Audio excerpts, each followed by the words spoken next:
Okay, guys, very welcome back to the show. And I've got a very, very special guest on the show today. His name is Captain Hooter. He's a cannabis entrepreneur, author, artist, columnist, and a producer of the Wake and Bake with Me podcast. How are you doing, sir? Well, it's the end of the day here in Amsterdam of a 420 day that I started at 7 o'clock this morning, and I'm still walking. So yes, it's a good day. I can say I've survived it so far.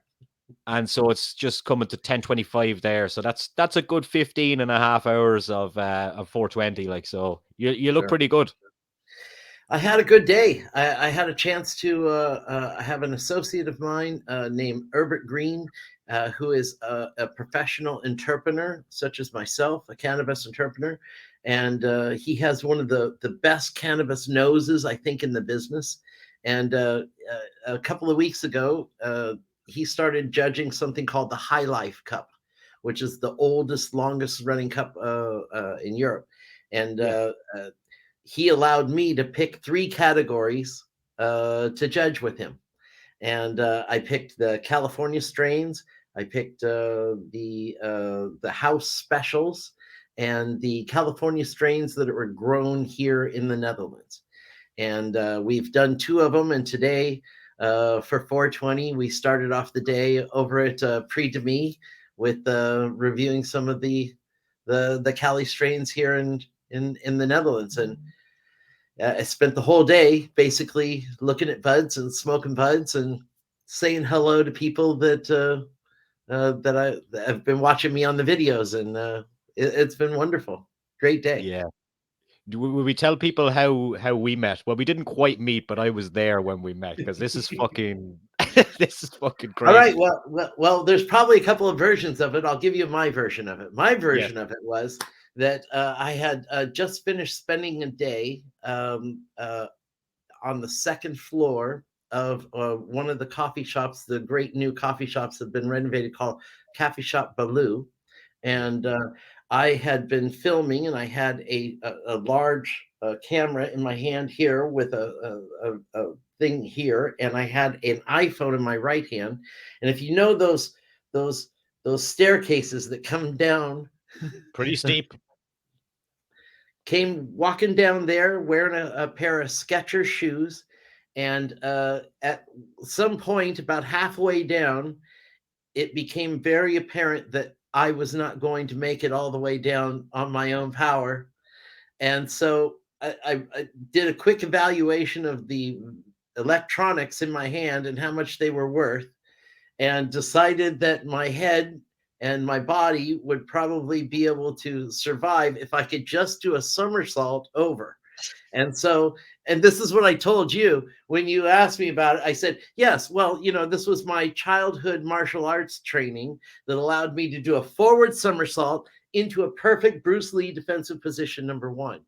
The truth is, I landed so lucky, landed right on my butt and my back. I ended up with a Yeah. little bruise on my inside of my arm. No harm, no foul. Both my shoes flew off, and you can say what I said when I landed and hit the ground. I think I might be dead. I could be So dead.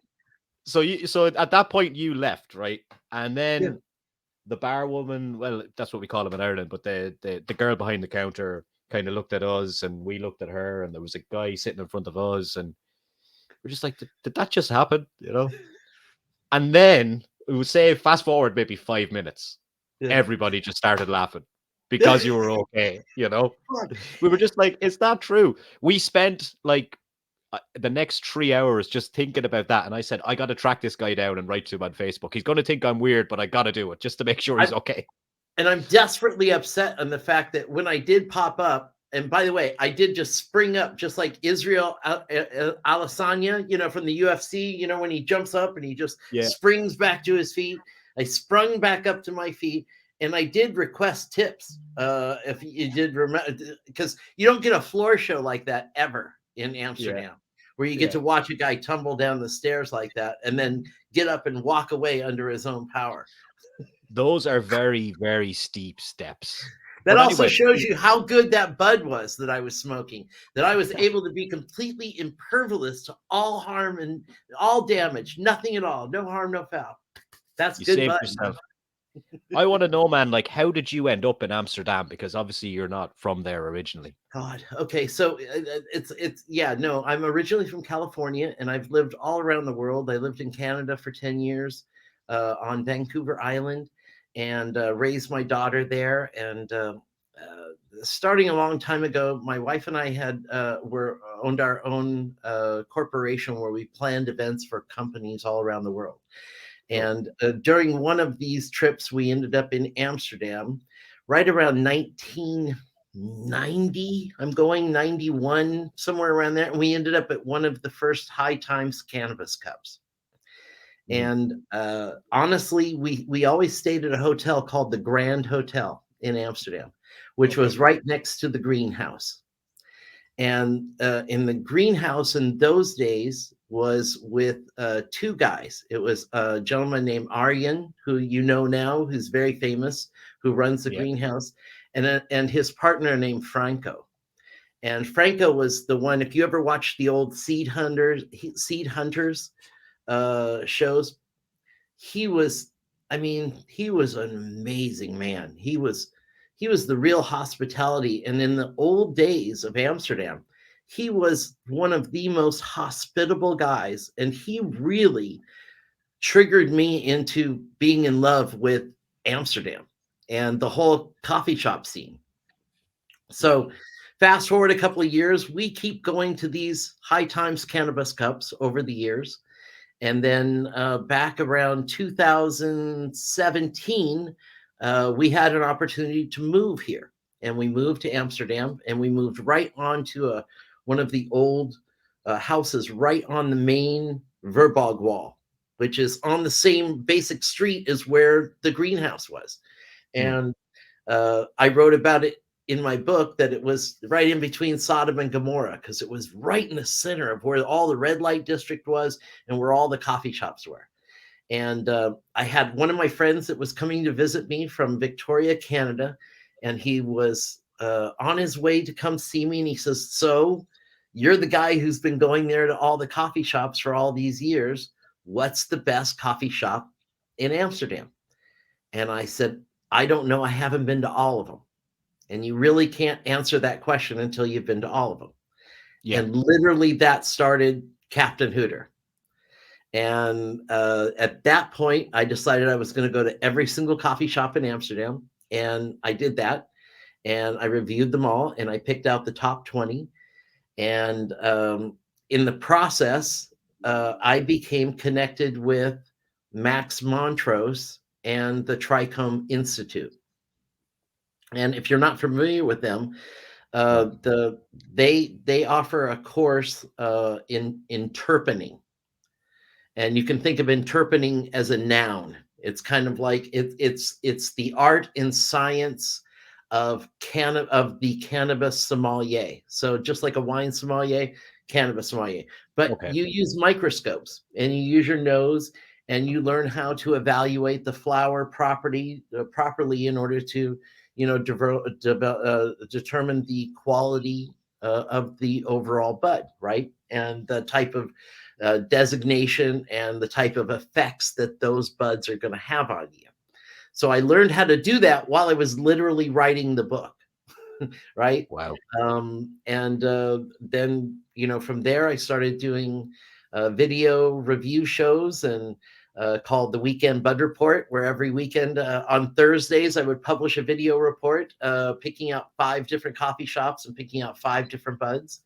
And over the years, my reputation has kind of evolved. And then a few years ago, I started creating artwork from the microscopic shots that I was taking with the buds. And now Captain Hooter Art is doing very well. And I've got some art in some art galleries. And, I'm judging cannabis shows. And You're kind of living the dream. Fuck, man. I mean, seriously. I was thinking today, we were talking today. What are you doing today? Oh, God, dude, I'm going to have to go. I'm going to have to go and review like 15 or 20 different buds and probably smoke a bunch and probably some isolator and some. It's going to be. Very stressful. I love every second of it. Yeah. And the people are so fantastic, man. Yeah. I mean, that's one of the things about being here in Amsterdam is it's like the United Nations of cannabis. You know, Yeah. I'm 61 years old. I am in a cannabis community of my people. When I go to Prix de Me, it's every floor and every section of Prix de Me is like a different area of the United Nations. I haven't been in there yet. I haven't been in there Oh, yet, and it looks it's so fucking good. it's the biggest one in town, and Is that new? Is that no, new? no, No, it's it's been not new. around forever, and Is it been renovated? no, a No. while ago, but Yeah. it doesn't need to be. It is Mhm. one. It's still. I am now. I haven't really announced this officially, but I am for this spring and summer. I'm doing a residency at Prix de Me, where I have my microscope and I've been going in and reviewing buds and I've been helping with assorted different things, anywhere I can contribute. And one of the things I've contributed to, which is just came out last month, is, and you can look this up online, it's called A Perfect Day in Amsterdam. When you go to Prix de Me, you can buy pre-roll joints. I created a packet that has 5 pre-roll joints in it that start with a sativa, and it goes sativa dominant, hybrid, indica dominant, indica, right? So you have a full perfect day. Then it has a QR code, and you go online. And right now, I think there's 6 different itineraries for things for you to do while you're in Amsterdam smoking those 5 pre-rolls. So there's one for shopping, there's one to go to the museums, there's one to go look through the red light district and the old medieval areas, there's one that is designed around Hunter Thompson, Gonzo from the old days. So just, fun stuff to do while you're actually smoking the joint. So something different. Yeah, that's cool as fuck, man. How many coffee shops are in Amsterdam now? That's my first part of this question. And the second part is the culture changing over there in terms of, are they trying to clean it up a little bit in terms of tourists being on the streets and tourists smoking weed? There's kind of rumors I'm hearing over here in Ireland that are coming through the media, because I remember years and years back, it happened in the smaller towns in Holland. And I used to have a friend that lived in Eindhoven, and we used to go there and go to a coffee shop. But then we had a problem because I wasn't living there. I couldn't go to the coffee shop. So what I had to end up doing was paying street dealers to go. And that didn't stick around too long. Is the same kind of thing being discussed over there? It is, but it's not going to happen. We've got a wild mayor here, who I think has the right. Her heart's in the good place. I used to live on that street, and on a weeknight, you go to bed at 3:00 in the morning, right? Because there's people making noise and partying, but all of that is alcohol based issues, right? Yeah. Not cannabis issues, right? And what they're doing is kind of putting the cannabis onto a gravy train that has another issue. One of the things that they really had an issue with was what do you call them? Bachelor parties and large groups from the UK that were coming and drinking too much and into the wee hours, and that's where the issue is. You've never heard anything about a whole bunch of stoners going out and doing anything. Now I like to drink, but it's a very important. You have to get the balance. I'm a beer lover. You have to get the balance right, though, and some people just can't get the balance right. That's why when I'm in Amsterdam and I'm drinking, I usually smoke hash because it's a little bit milder, and I find that I can go with the guys to the pub, and if they don't smoke, I can still have a joint of hash, whatever, and I'll still be on the same wavelength. And where's your favorite place to drink in Amsterdam? We normally just drink in and around the red light district. Okay.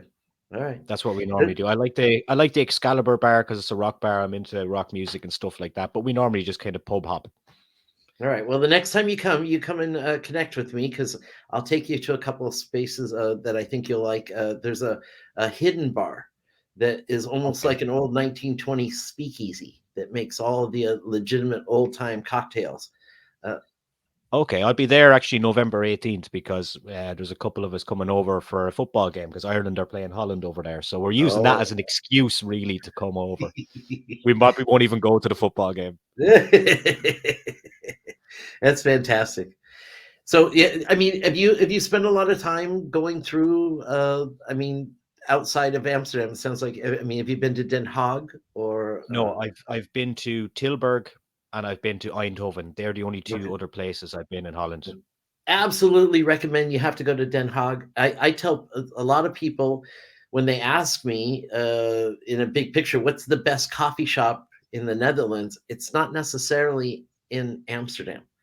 I Sure. would probably say it would be in Den Haag because there's a place there that's called the Greenhouse Secret Farmers, and that Mhm. one has one of the largest collection of boutique growers and some of the most well-known growers here in the Netherlands, and you will be able to pick off their cultivars there at there. But there's probably a half a dozen really top-notch coffee shops there in Den Haag, and it's right on the ocean. If you get to there's areas there that are right on the ocean. It's just beautiful up there. Yeah. Mm.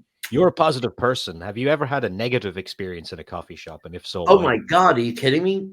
Okay, so again, there was 168 coffee shops to start with, Yeah. and after I did them all the first time, and I decided to go do it again 2 years later, I took 40 of them and didn't even bother to go back to them again. They were just shit houses, and Okay. I've had some ridiculous experiences in some of these coffee shops. I don't write about them though, and I don't really, I'm an interpreter. So when I look at flower, I can tell you, and I tell people this all the time. As soon as I throw my microscope and I open up the bud and I look inside, I see the truth of Mm. what's going on with this.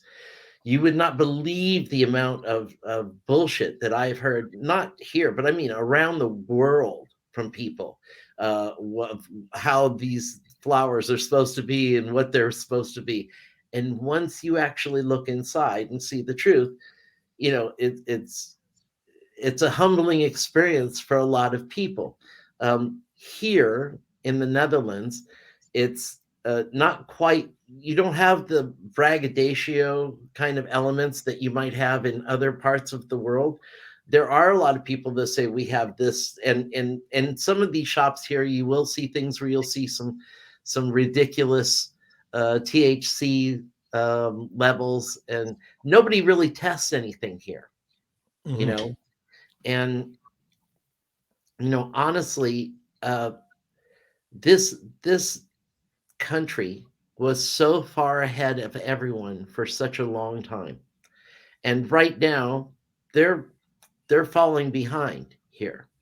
Okay. And um, there's some very gifted and talented people that have been doing this for a very long time here.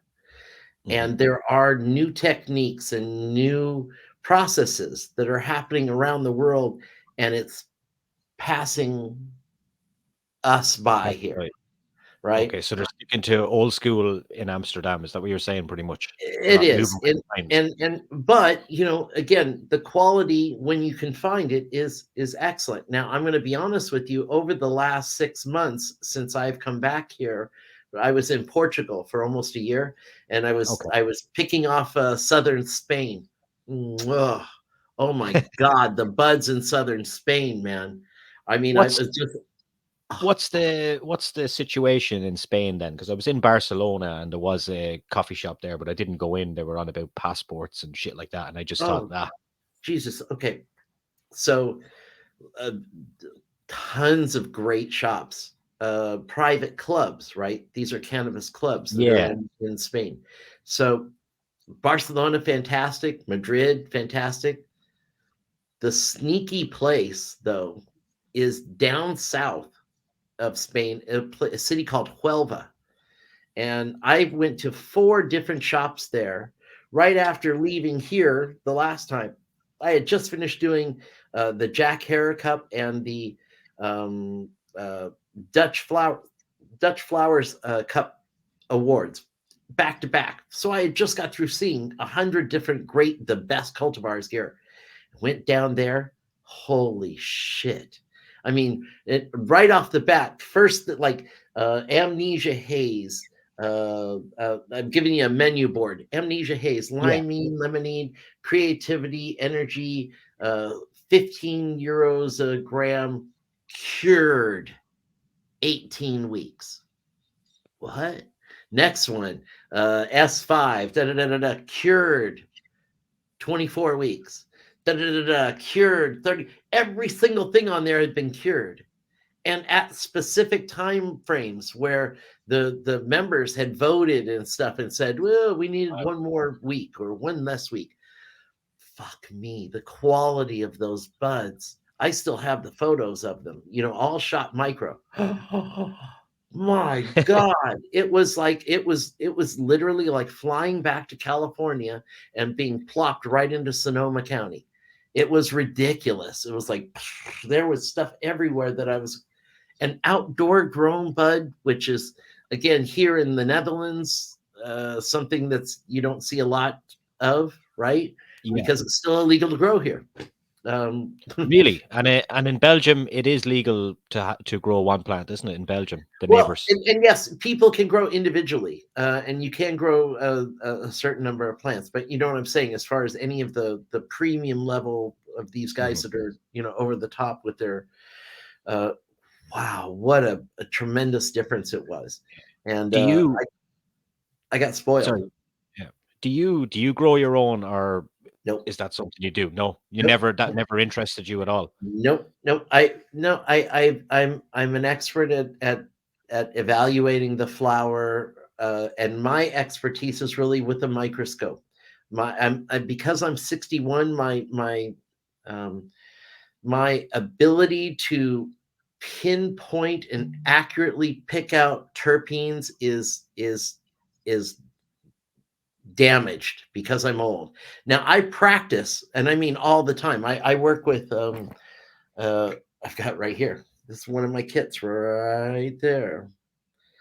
And so I'm regularly, grabbing one of these and just popping in and doing a blind testing to make sure that I know what alpha pinene smells like, right? Yeah. But because of my age, I am not nearly qualified to go out there and grab a bud and go, okay, so yeah, I'm picking up a little toe jam in there, and but I am working with people who can and do, and my expertise is with a microscope. Yeah. And so I work with them and in cooperation with them, and between us, and we can work in a group of 3 or 4 or 5, but the 2 of us have been working really great lately. We can just knock out buds left and right and really be accurate as far as what exactly we're looking at and what kind of psychotropic effects we're going to be looking at, and absolutely nailing the designations on what it is. And unfortunately, a lot of the buds that we've been seeing here in the Netherlands over the last 6 months, 8 months, have been incredibly overripe, old, especially things that are coming from California or coming from Canada. And I don't know if it's just because of how long it takes to get here, and do you know the difference of how to tell the difference of? Oh, I would be nowhere near to what you know at all. I Because I just can go tell you in. real quick, it's a real Yeah. easy thing, because if you imagine Okay. trichomes and 3 trichomes, and they got a little bulb on top of each one of them, right? On Yeah. this one, it's clear, and you can see right through it. That's too young. This one right here is cloudy. That's perfect.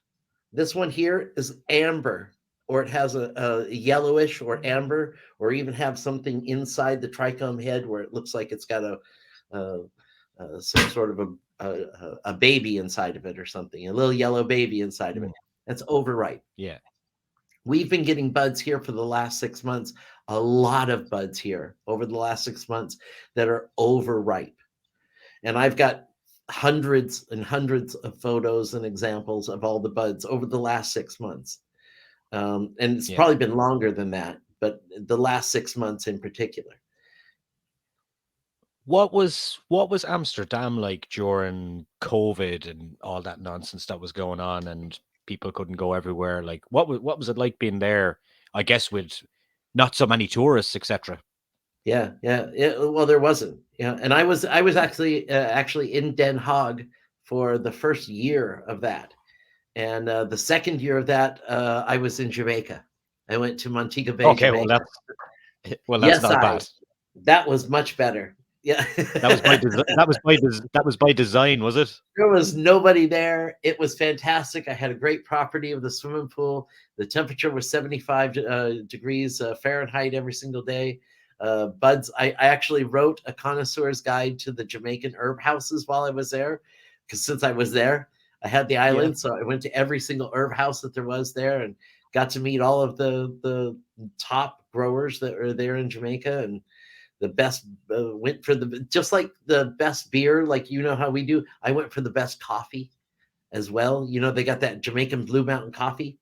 Yeah. So I did a whole search going up the whole mountain, up Blue Mountain, trying to find the best growers for the best coffee while I was there. I just had a blast for about a year. It sounds like it was. It sounds like you had tough work. Mushrooms.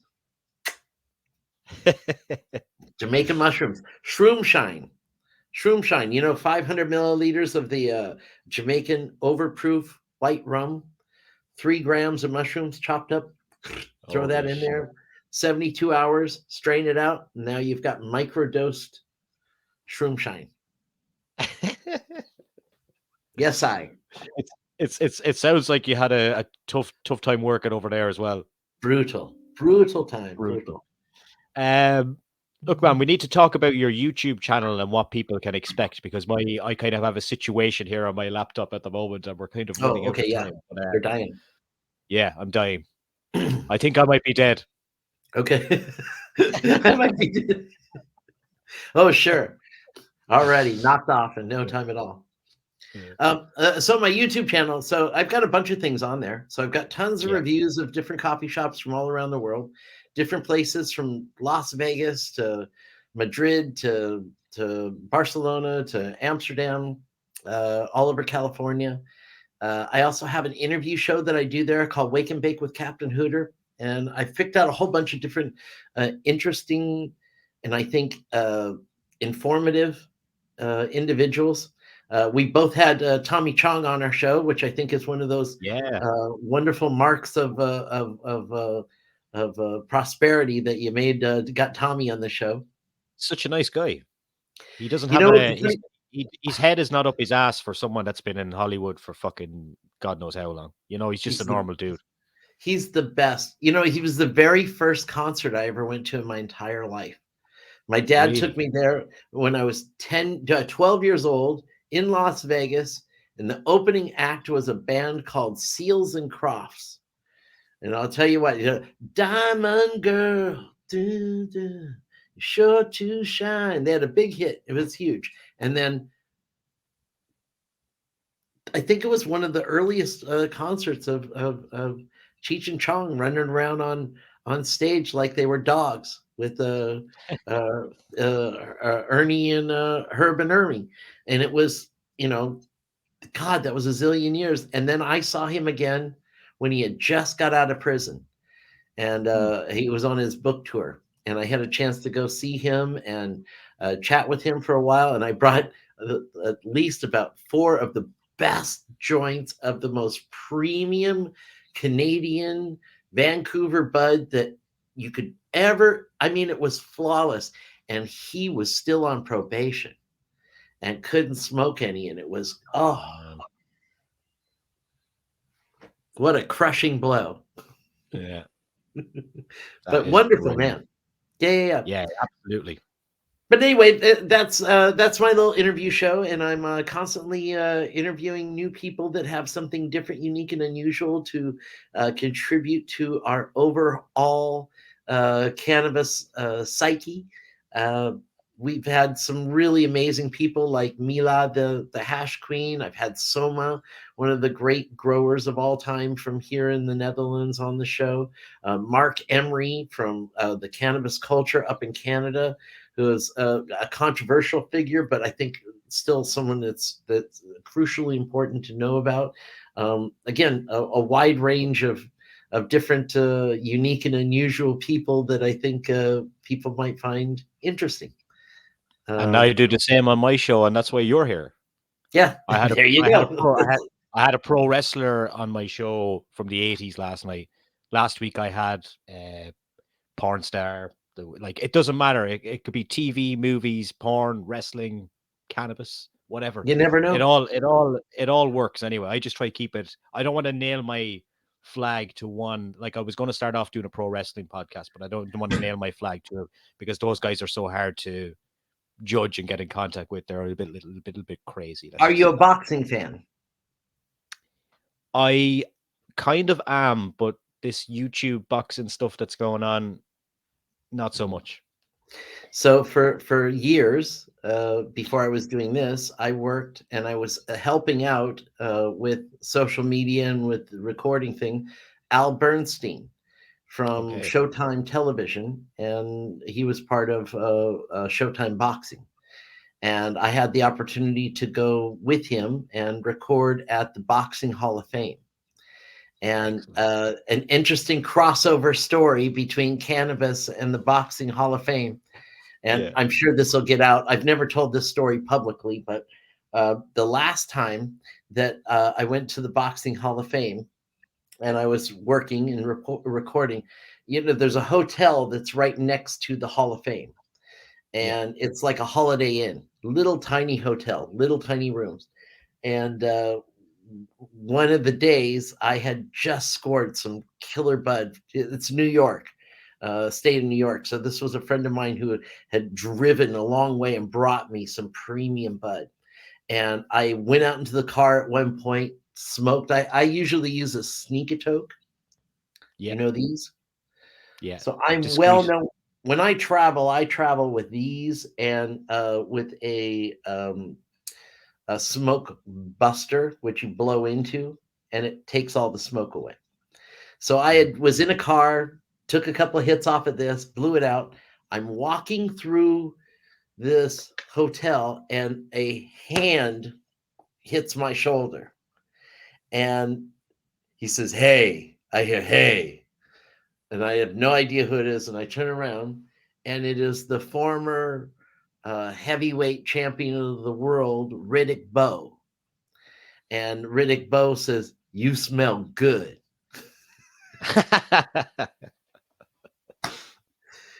I said, "Yes, champ, I do."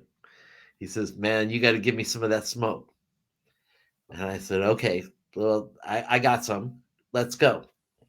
So he takes me into his room, which is on this long, again, it's like a Holiday Inn, little tiny, skinny, paper thin rooms, right? So here I am, a normal person. You see this pipe, and now I'm sharing this pipe with the heavyweight champion of the world. His head is 3 times the size of my body. So imagine a head that's up here. Now, this little tiny pipe, when he tried to hit it like this, it like disappeared in his mouth. I'm trying to light it, okay? And there's just this little, it was quite comical just trying to get him to take a hit. Now, you get a hit off of this thing, and now I've got a smoke buddy. Now the smoke buddy's got this little hole on it, and you have to, it looked like he was going to eat this thing when he put it in his mouth, right? He's just a giant man. And so he didn't do it just right, and some of the smoke got out around. So now I'm like putting a towel down under his door and shit. And I'm hot boxing, with the heavyweight champion of the world, right? And all I'm Fucking trying to hell. do is not get busted, because the last thing I want to do is get busted, in this scenario. So we take like 2 or 3 hits, everything's good. We walk out in the hallway, and as soon as we walk in the hallway, like the guy who's in charge of the whole boxing Hall of Fame stuff is there. And he like spins around on us like that. And I'm, oh man. And he goes, Riddick, I need you to be over here doing something like this. And he says, no, man, I need to go to the bank. and and the guy goes, okay, we'll have one of the guys. He goes, no, I want my man Dan here. He put his hand on me and take me to the bank. I have no idea about it. What's going on? Yeah. Okay, well, you guys go. And the next thing I know, I'm driving to an ATM, smoking in my car with Riddick Bowe, right? And he's like the nicest, sweetest guy, and I'm telling him about, I was giving him advice. This was 5 years ago. I was telling him to do what Mike Tyson is doing. Basically, you should go out there and go start building a brand name Yeah. for you, and I actually created a logo for him of Nice. some knockout buds with Riddick Bowe. But, one of those interesting kind of things if you were a boxing fan. Yeah, that's a great story, man, and a perfect way to end. And look, I think we're going to have to do another show again. I really enjoyed your company. You're a great guy.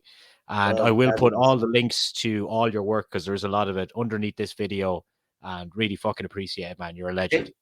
Thank you. And again, you were almost witness to my death, but instead you were witness to my rejuvenation. I'll see you November 18th. You got it. See you then.